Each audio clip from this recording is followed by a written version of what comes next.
Racism is a common topic these days, especially with the events in the United States. And as usual, when they have a problem, they go to the surface. They try to address the problem at the surface because it takes some mental energy and effort to go deeper at the roots of the problem.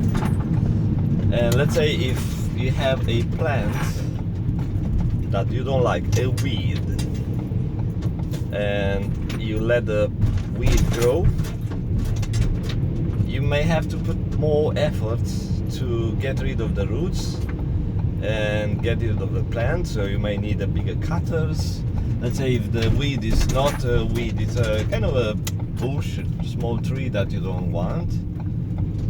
When the little tree is small, it's easier to deal with the roots.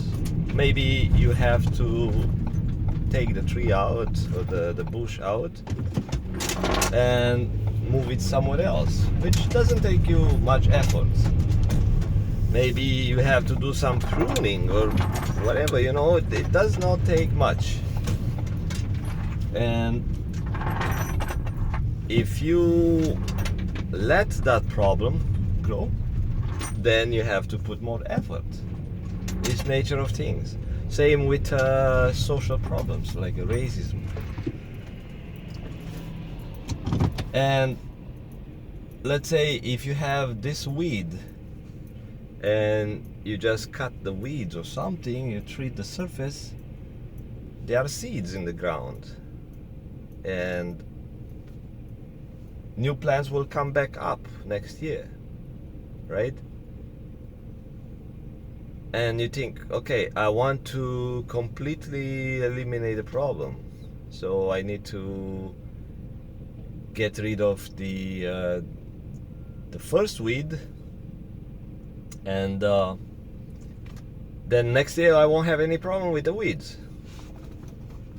But remember, all the plants are here to spread across the globe, or where the land is fertile. Where the land is not fertile for that weed, the weed won't grow. Same with mental attitude and social behavior. There have to be a fertile land in order to that social behavior to grow and expand and multiply. Because if there is a fertile soil,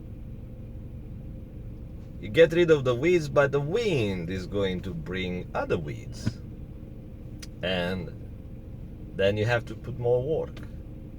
So what you do? You stop the wind, you put blocks or walls around that fertile land, like Trump wants to do with the border. He wants to build a wall so the Mexicans won't come in and take their jobs the way they think. Is that the way, or we should go with the nature and we should accommodate, and with trying to expand our comfort zone when dealing with different things that are meant to share our resources, right? So these things come from a long time ago. It's deep problem in a human behavior to be afraid of people who are not alike.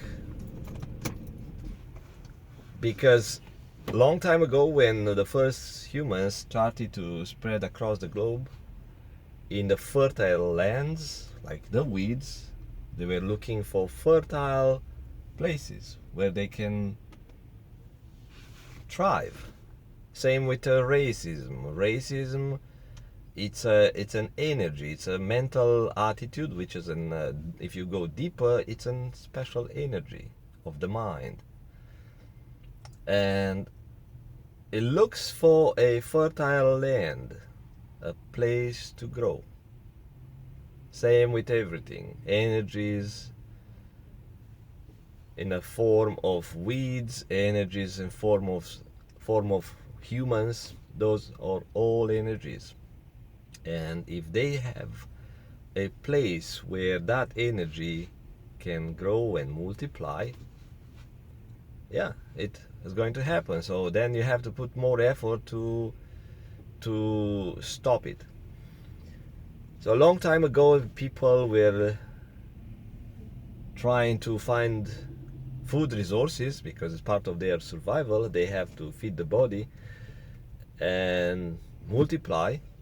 And when they found fertile land, they settled and they were able to feed their bodies with the local resources and pop up kids, multiply, and grow tribes and communities and such. When a someone who spoke different type of sounds or language, let's call it a primitive language or something, showed up, they recognize it. This is not part of us. I don't know this guy. So they were freaking out, or they were concerned or something. They knew, you know what, this is kind of the same like me, but it's not exactly the same. So it's not part of my offsprings. It's not part of my family, part of our little family, little community. And so that got them worried because, like in the animal world, it's all about survival. If you let others to eat your food in your territory, they will come to eat your food, and they will come and settle in your territory, and they may take over. So it was all about survival, and it kind of perpetuated because it's deep inside. It's like a part of our genetics to recognize whoever is different and stop that intruder to come into our territory because they may take over, they may take resources and such. And we are all concerned about, our food supply.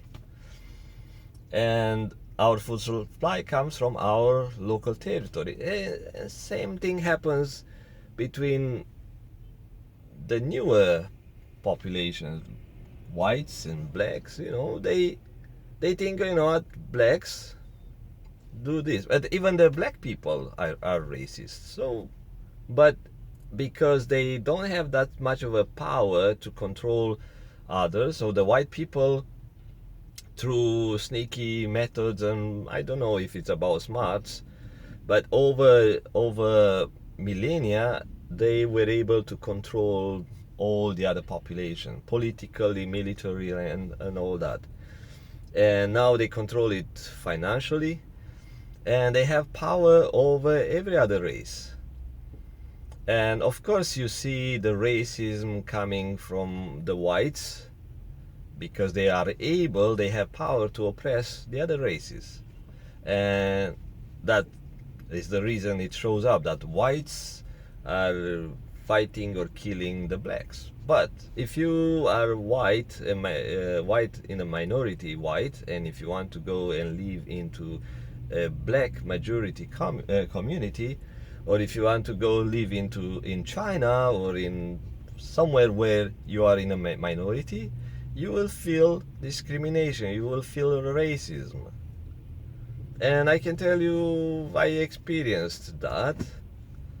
And so even here in Canada, if you go into a Chinese community, I mean, Chinese are not too bad. Like, I can tell you, Chinese are nicer.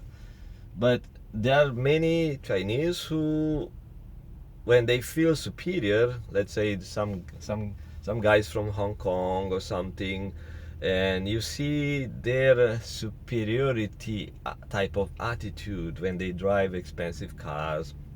So if I go here next to my home at the Simon Fraser University, where lots of Chinese students are coming for study, you see they have an attitude. They have an attitude, an arrogant attitude, an attitude of being better than you, especially when they drive in expensive cars. And I don't know if they behave the same in relation to other Chinese people. I did not start to observe that, but I observe especially when I drive my car next to some kid who have an expensive car, and I see the attitude. And again, it's part of human nature, and for me, I had to adapt. And if we look at the American people, uh, it's kind of a way of life and way of thinking. We are whites and the blacks are blacks. We're not all the same. So they don't consider the black people part of their people. Blacks are blacks. We are whites. We are better. There is a sort of an attitude. And also, Americans have their own culture. Is also the comfort zone is smaller, so people kind of got used to be comfy. If you look at Canada, even in Canada, people, lots of people, like a majority are whites. They still do have sort of an attitude, like a racism attitude towards the First Nations. And even the First Nations, if you go into a First Nation community, you might sense the racism when they feel they are in control with the territory or they own the territory. So it's a kind of a territorial thing. You go in someone's territory, someone's thing, and if you appear as an intruder, they will try to get rid of you. They will try to harm or whatever, because you appear to them that you may want to steal their resources. So if you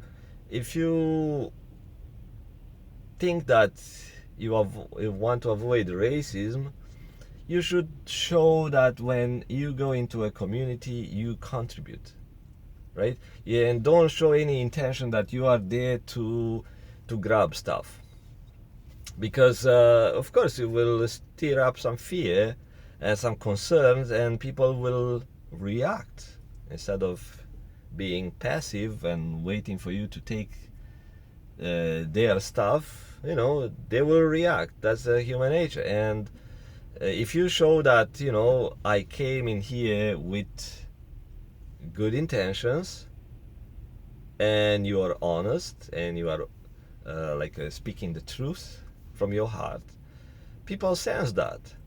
And if you start contributing right away, people are sort of creatures who take advantage of others. So as long as you contribute, you are useful. Okay? And if you stop contributing, even with your spouse, if you stop contributing, love goes away after a while. So let's say you work hard, you try to contribute, you help people, and say, yeah, good, George, thank you, I appreciate it, something. So you feel, oh yeah, it's like they love me, or they like me or something. Why? Because they benefit of you. They take advantage of you helping them. And when you stop contributing, they will turn their back on you. That's, I experience that very often. And you have to kind of be cool with that. You have to understand that's a human nature, and probably you'll do the same thing. You will do the same thing towards others. Let's say if your kid does not show signs of love anymore, yeah, you will start kind of ignoring your kid. Or if the kid is not able to love you or to show love, you think, oh yeah, you know what, I'll get a dog, or so I'll love the other kids, the other 3 kids I have, or something. Yeah, so if you go to a new community, if you deal with people of different color, different race, yeah, show them that you are there to contribute. You are there to help, and show that by meaningful way, by doing something, like you go to the church, or you go to volunteer, do stuff, and you integrate, because they want you, they love that they get some freebies from you, or They see you contributing, and they accept you. But you have to keep doing that. It's not like, oh yeah, I got my way in, and I'm there, and they will love me forever. It's like even with a in a regular relationship or a sexual relationship, it's like some guys think, oh yeah, you know what, I got in her bed, and now I get free pussy for the rest of my year or something. No, it's not like that. You have to keep working, keep pleasing that, keep bringing present or whatever, like maintaining love. It requires some effort. Same with if you want to avoid racism. So it doesn't mean you have to be the naive one contributing all the time to avoid racism. That's not normal. But as long as you contribute, you have less chance to